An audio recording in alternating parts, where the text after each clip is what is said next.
Party ప్రారంభం నాటి నుంచి తాను క్రియాశీల సభ్యుడిగా కొనసాగుతున్నామని కుమ్మరి శాలివాహన కార్పొరేషన్ డైరెక్టర్ పీబీవీ సుబ్బయ్య పేర్కొన్నారు. ముందుగా తనను నియమించినందుకు కూటమి నేతలకు పీబీవీ సుబ్బయ్య ప్రత్యేక కృతజ్ఞతలు తెలిపారు. అలాగే కులవృత్తులను ప్రోత్సహిస్తూ మరోపక్క విద్య అభివృద్ధికి పాటుపడాలని పిలుపునిచ్చారు. మన శ్రమకు మన శారీరక శ్రమతో పాటుగా పరిశ్రమలు జోడించి వాటి ద్వారా మరికొంతమందికి ఉపాధి కల్పించేందుకు వీలు ఉంటుందని చెప్పారు. సుబ్బయ్య కర్నూలు కుమ్మరి శాలివాహన కార్పొరేషన్ డైరెక్టర్గా నియమించబడ్డాను. నేను జనసేన పార్టీలో మొదటి నుంచి కూడా క్రియాశీలక సభ్యుడిగా కొనసాగుతున్నాను. గతంలో 2014లో ఆమ్ ఆద్మీ పార్టీ తరఫున కానూరు నియోజకవర్గానికి ఎమ్మెల్యేగా కంటెస్ట్ చేశాను.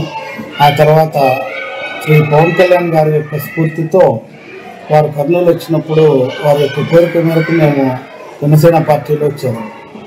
అప్పటి నుంచి కూడా జనసేన పార్టీలో జిల్లా అధ్యక్షులు చింతా సురేష్ బాబు గారి నేతృత్వంలో క్రియాశీలక సభ్యుడిగా ముఖ్యమైనటువంటి నాయకుడిగా జిల్లాలో అన్ని కార్యక్రమాల్లో పాల్గొంటూ అభివృద్ధి చేసేటువంటి వాటిల్లో ఉన్నాం. అయినప్పటికీ మొదట మేము 2019లో పోటీ చేసినప్పుడు చాలా ఇబ్బందికరమైన వాతావరణము. ఈవెన్ మా నాయకుడు కూడా 2 చోట్ల పోటీ చేస్తే 2 చోట్ల ఓడిపోయారు. అయినా కానీ మేము ఎప్పుడు కూడా ఫీల్ కాలేదు. చాలామంది చెప్పారు, రాజకీయం కావాలంటే జనసేనలో ఉండాలా, మీకు రాజకీయం కావాలంటే మీరు మిగతా పార్టీలు ఉన్నాయి ఎందుకు అని కూడా నన్ను క్వశ్చన్ చేశారు. నేను రాజకీయం కొరకు రాలేదండి. పవన్ కళ్యాణ్ గారి యొక్క విలువలతో నేను ఆకర్షితున్నయ్యే వారితో పాటు తిరుగుతున్నాను. ఏమి ఇబ్బంది కాదు, పవన్ కళ్యాణ్ గారితోటే ఉంటాను అని నేను మాట ఇవ్వడం జరిగింది.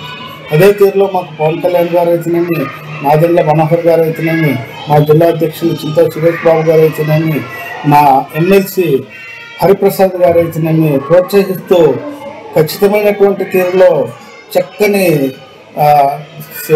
సైనికులను తయారు చేసేటువంటి విధానంలో మాకు ప్రోత్సహిస్తూ వచ్చారు.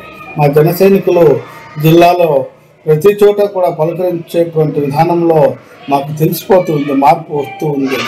దానికి నిదర్శనమే మా నాయకుడు 21 సీట్లు తీసుకున్నప్పటికీ 100% స్ట్రైక్ రేట్ పొందగలిగినటువంటి స్థాయిని వారి యొక్క నేతృత్వంలో పొందగలిగాం. ఆ తర్వాత మేము ప్రభుత్వంలో భాగస్వాములు అయిన వెంటనే నాకు డైరెక్టర్గా పోస్ట్ ఇవ్వడం అనేటువంటిది చాలా సంతోషంగా. మేము ఒక్కటే గుర్తు చేస్తున్నాము, గత ప్రభుత్వము 56 మంది కార్పొరేషన్లు చైర్మన్లను మరియు వేరు డైరెక్టర్లను ఏర్పాటు చేసింది. ఆ ప్రభుత్వము ఏర్పాటు చేసిందే కానీ ఆ ప్రభుత్వంకి ఉపాధి కల్పించేటువంటి వాళ్ళ నాయకుల కొరకు పెట్టిందే కానీ ప్రజలకు సేవ చేసేటువంటి అవకాశం తీసుకోలేదు. కార్పొరేషన్లకు ఏదైనా నిధులు అలాట్ చేస్తే ఆ నిధుల ద్వారా అక్కడ ఉన్నటువంటి ఆ కార్పొరేషన్లో ఉన్నటువంటి ఆ ప్రజలకు ఏదైనా సేవ చేయడానికి అవకాశం ఉంటుంది. నేను ఒక్కటే ఈ సందర్భంగా గుర్తు చేస్తున్నాను, మా నాయకులు మాట ఇచ్చారు, మేము కార్పొరేషన్ ఏర్పాటు చేయడమే కాదు, కార్పొరేషన్లకు కొన్ని నిధులు ఇస్తాము, ఆ నిధుల ద్వారా కార్పొరేషన్లో ఉన్నటువంటి ఆ కులానికి మీరు సహకరించాలి. మా కుమ్మర కులంలో చాలామంది పేదలు ఉన్నారు, వాళ్ళకి మేము ఖచ్చితంగా కార్పొరేషన్ నిధుల ద్వారా వాళ్ళకి సహకరించేటువంటి ఒక అవకాశం తీసుకుంటాం. నేను ఈ సందర్భంగా ఒకటే గుర్తు చేస్తున్నాను, మా కులస్తులకు కూడా అయా ముందు మనము శ్రామికుడుగానే మిగిలిపోయేటువంటి అవకాశం ఉంది. మనము పరిశ్రమలు ఏర్పాటు చేసేటువంటి స్థాయికి మనం చేద్దాము అనేటువంటిది సందర్భంగా మా కులస్తులకు కూడా నేను సూచన ఇస్తున్నాను. దానికి తగినటువంటి ఏర్పాట్లు కూడా ప్రభుత్వము ఇండస్ట్రియల్ కారిడార్ అనేటువంటి ఒక సంస్థను ఏర్పాటు చేసి వాటి ద్వారా చాలా చేస్తూ ఉంది. ఆ పరిశ్రమలకు మా కృషి మేము చేస్తామని సందర్భంగా గుర్తు చేస్తున్నాను.